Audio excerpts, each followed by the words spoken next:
নমস্কাৰ বন্ধুসকল, মই এতিয়া আকৌ অমাত জীৱ উদ্ধাৰ কৰিবৰ কাৰণে উপস্থিত হ'লোঁ চিপাজাৰৰ পৰা আহি গৰুখুটিৰ লাইনত। কি ঠাই বুলি কৈছিল? মংগলতীৰ্থ বমনীয়াপাৰা চক। আৰু বন্ধুসকল, ইয়াতে এডাল সাপ চকৰি ফেটি সোমাই আছে আৰু বাইদেৱে দেখা পাই মোক ধুনীয়াকৈ মনত কৰিলে, ময়ো আহি ইয়াতে উপস্থিত হ'লোঁ আৰু এতিয়া সেই সাপডাল উদ্ধাৰ কৰিম আৰু আপোনালোককো দেখুৱাম আৰু আপোনালোকে ভিডিঅ'টো চাই থাকিব, কাৰণ ইয়াতে বিপদ হৈ যাবও পাৰে বা নহ'বও পাৰে। আহক প্লিজ কাম। অলপমান সহায় কৰি দিবা লাগিব দেই। ফিল্টাৰৰ তলত সোমাই আছে না ফেটি সাপডাল, একেলাইতো দাঙিব নোৱাৰা ফিল্টাৰটো, বুজিছা না? অকণমান সহায় কৰি দিবা লাগিব। আহে কিন্তু আমি এতিয়া যে আহিলোঁ, ৰাইজৰ মানুহকতো ক'ব লাগিব আমি ক'ত আহিলোঁ। আপোনালোকৰ মানুহ এজনক কৈ দিয়ক, আপুনি আকৌ কি বুলি ক'ব? আপোনাৰ নাম ঠিকনা? হয়, এওঁলোক আহিছে আমাৰ মংগলতীৰ্থৰ পৰা, গৰুগুটি ঘোঁৰাবন্ধা ৰোডৰ পৰা সোমাই মংগলতীৰ্থ, সেই মংগলতীৰ্থৰ পৰা সোমাই বমনীয়াপাৰা পুতুল চন্দ্ৰ নাথৰ ঘৰত আজি দুপৰীয়া অজানিতে সেই সাপডাল বিচনাৰ তলত দেখা পালে আৰু দেখা পাই আমাৰ ওচৰ চুবুৰীয়া মানুহখিনিয়ে চালে, কিন্তু সাপটো একদম ফিল্টাৰৰ তলত ইটাৰ মাজত সোমাই আছে। তাৰপিছত এওঁক যোগাযোগ কৰা হ'ল, এওঁ বৰ্তমান আহি উপস্থিত হৈছে। এতিয়া আমাৰ সাপটো এওঁ মানে ৰেস্কিউ কৰিব। ঠিক আছে, আৰু এতিয়া আমি সেই সাপডাল ধুনীয়াকৈ উদ্ধাৰ কৰিম। আহক। আৰু ইয়াৰে সেই থানা কি পৰে আপোনালোকৰ? চিপাঝাৰ থানা।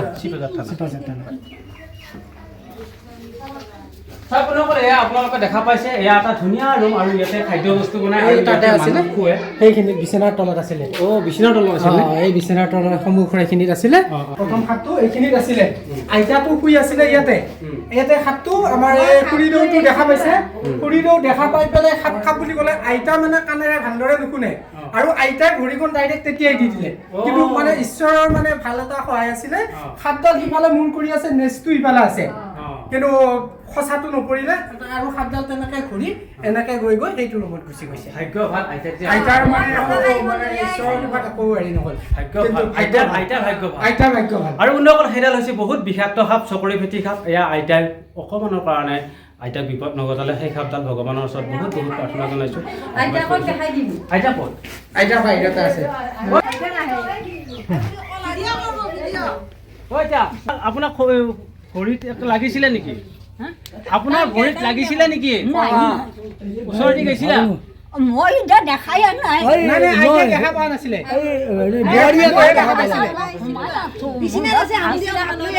কোনটো আইতা খচিব গৈছিল?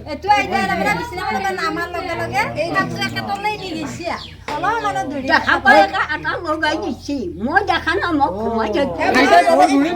আইতাই তাৰমানে সাপডাল দেখা নাই। আশীৰ্বাদ কৰিব আইতা, ধুনীয়াকৈ সাপডাল উদ্ধাৰ কৰি লৈ যাম নে কি কওঁ? জংঘলত আশীৰ্বাদ কৰিব। মূলত ভাত লৈ আহিছে, লৈ আহি পেলাই সেই এটা আটা লগাই দিছে।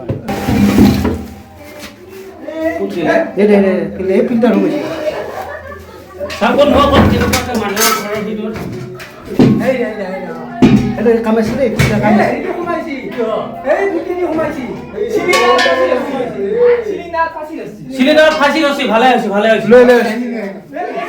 চিলিণ্ডাৰত ফাঁচি ৰছী ভালে হৈছে।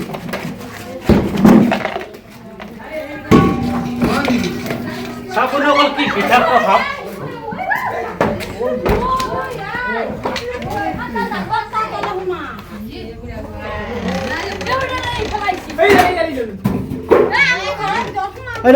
গেছি সন্মানে গেছি, এটা ৰখি আছে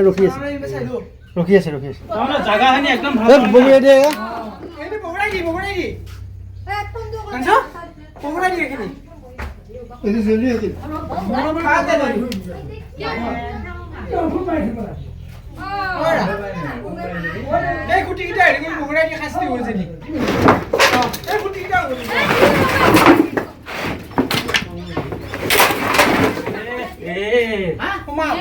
নহয় গাঁতাত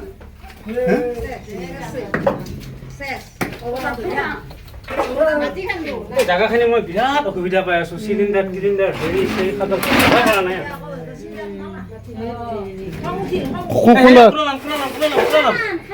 ইমাৰ্জেঞ্চি কৰালাম, হেৰি নকৰবি।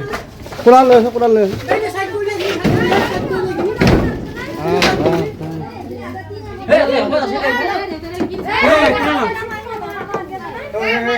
চাওক বন্ধুসকল, আমি য'ত সাপডাল উদ্ধাৰ কৰিছিলোঁ তাত বহুত ঠাই অসুবিধাৰ কাৰণে ঠাই কম, সেইকাৰণে আমি সেই সাপডাল উদ্ধাৰ কৰিব পৰা নাই। আৰু এয়া আহি পেলাই ই গাঁতত সোমাই গ'ল আৰু চাৰিওফালে গাঁত আছে। সাপডালে জানে ক'ত কি গাঁত আছে, ক'ত কি গাঁত নাই।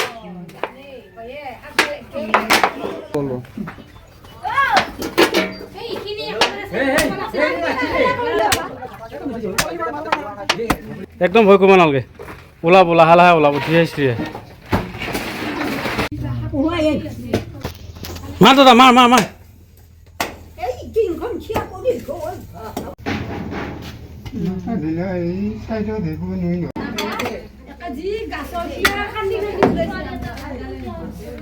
ক'ত যাব লাগিব, ক'ত নাই যাব নালাগিব।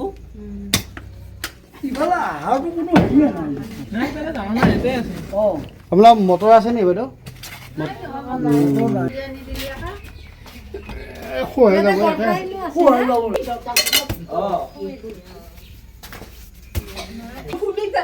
ৰাইজে জোকাৰিলে নৰিব, হয় নে নহয়?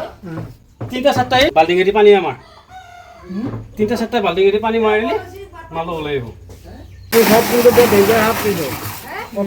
নাই, অলপমান পানীটো খাব, তাৰপিছত পানীটো নাখাব হ'ব দে।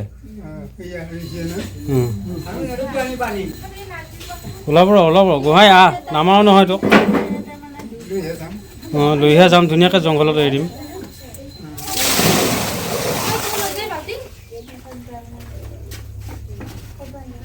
মাটি মাৰি দি, মাটি মাৰি দি, টাইটকৈ মাৰি দি, অলপ উভিঠিয়ান কৰিলোঁ। দাদা একবাৰ চাই দি, হাই বুলি কওঁ, হাই বুলি কওঁ, হাই গাইছ এনেকৈ কওঁ, লাজ লাগে।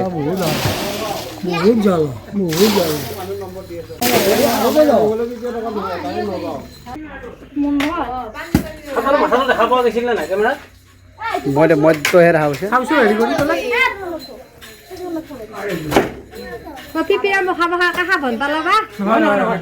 মোৰ চকু ইমান বেয়া নহয় গ'লো,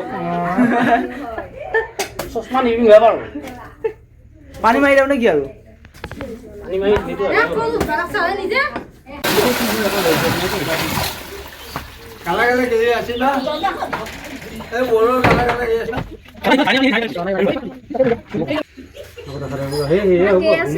অলপ সময় ভুমুক মাৰিব, তাৰপিছত ওলাব।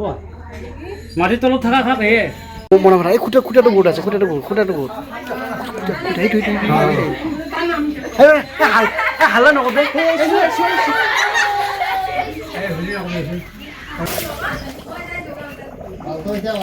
খুটাটো বহুত দিয়া, খুটা তাতে দিয়া, এনে কাৰ্ডকে লৈ শুনি ওলবই বেছি তেনে আৰু। কি কৈছা, কি কৈছা? পানী কৰাতে একে দেহা ৰাং খাই গৈছে। এতিয়া কি কৰিব লাগিব? এতিয়া কি কৰিব লাগিব, চাহ খাব লাগিব, বিস্কুট আহি বিস্কুট ধাৰাই আনিব লাগিব নে বাকী কৰি আনিব লাগিব? বাকী কৰি আনিব লাগিব।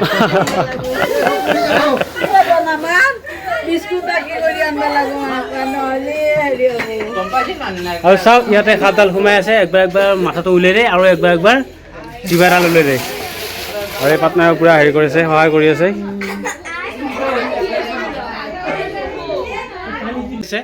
আৰু বন্ধুসকল, এইডাল সাপ আপোনালোকে দেখা পাই চিনি পাইছেই চাগে। এই সাপডাল চকৰি ফেটি সাপ, হাইলি ভেনমাছ স্নেক, মন'ক্লেট কোব্ৰা। আৰু ইয়াক ধুনীয়াকৈ উদ্ধাৰ কৰিবৰ কাৰণে চেষ্টা কৰিম।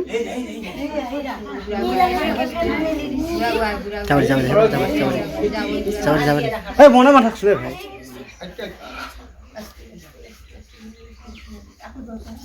এইবাৰ আৰু ভাই তোক ওলাবাও নেদাও, তোক সোমাবাও নেদাও। এইবাৰ পাকত পৰি গেলি, এইবাৰ পাকত পৰি গেলি, তই মোৰ পাল্লাত পৰছা, তই মোৰ পাল্লাত পৰছা। ফেটি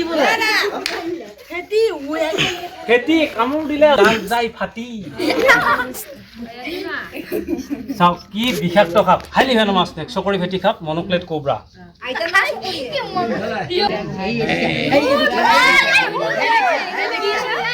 কেনেকুৱা লাগছে, কেনেকুৱা লাগছে ধৰাৰ কাৰণে?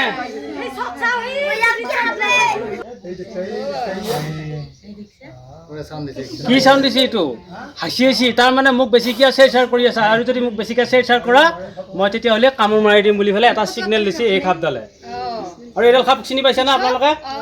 চকৰি ফেটি সাপ, হাইলি ভেনমাছ স্নেক। ইয়াৰ আমাৰ গাঁৱলীয়া মানুহে কিছুমানে চকৰি ফেটি সাপ বুলি কয়, কিছুমানে মুৰ্গী ফেটি সাপ বুলি কয়, কিছুমানে বন্দা ফেটি সাপ বুলি কয়, কিছুমানে মাটি ভেটি সাপ বুলি কয়, কিছুমানে ডাকোৱাল সাপ বুলি কয়, এনেকুৱা বিভিন্ন ধৰণৰ এই সাপডালৰ নাম দিয়ে।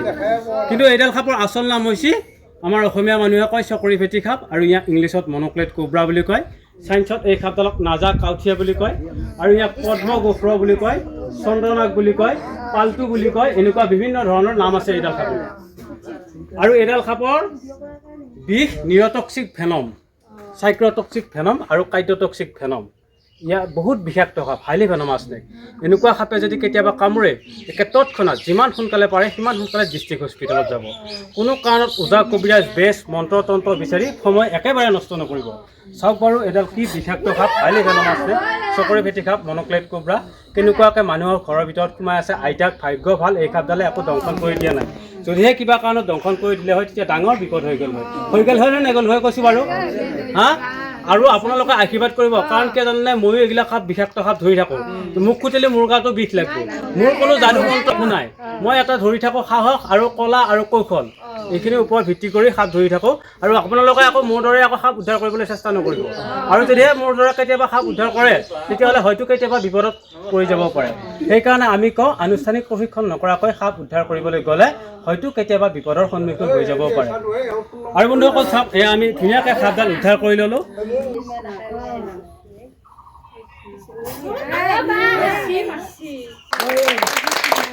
বঢ়িয়া। আৰু বন্ধুসকল এই সাপডালৰ প্ৰিয় খাদ্য হৈছে বেং, নিগনি, এন্দুৰ, পঁইতাচোৰা, মাছ, চৰাই কণী, চৰাই পোৱালি, এইবিলাক বিভিন্ন ধৰণৰ খাদ্য খাই ই ভোজন হিচাপে গ্ৰহণ কৰে। আৰু বন্ধুসকল এই সাপডাল যেতিয়া ডাঙৰ হয় তেতিয়াহ'লে ই বিষ ছটিয়াবও পাৰে। আৰু আমাৰ গাঁৱলীয়া মানুহে সেইটো বস্তু আমি ধোঁৱা ছিটোৱা বুলি কওঁ, ধোঁৱা মাৰা বুলি কওঁ। এইডাল সাপ সৰু সাপ, আৰু এনেকুৱা সাপে কামুৰিলে বিষটো একেবাৰে নিয়ন্ত্ৰণ কৰিব নোৱাৰে। সেইকাৰণে এইবিলাক সাপে কামুৰিলে বহুত বিষ লাগি যায়। কিছুমান ডাঙৰ ডাঙৰ সাপ আছে, সেইবিলাক সাপে কামুৰিলে কেতিয়াবা ড্ৰাই মাইটো হৈ যায়।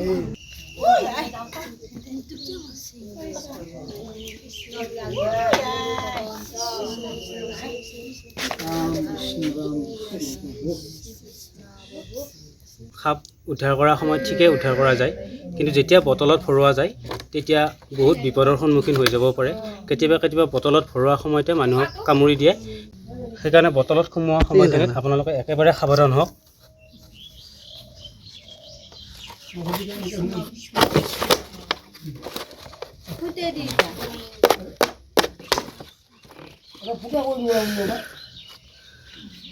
ভাল লাগিল বাৰু সাপডাল ধৰি, শান্তি পালে।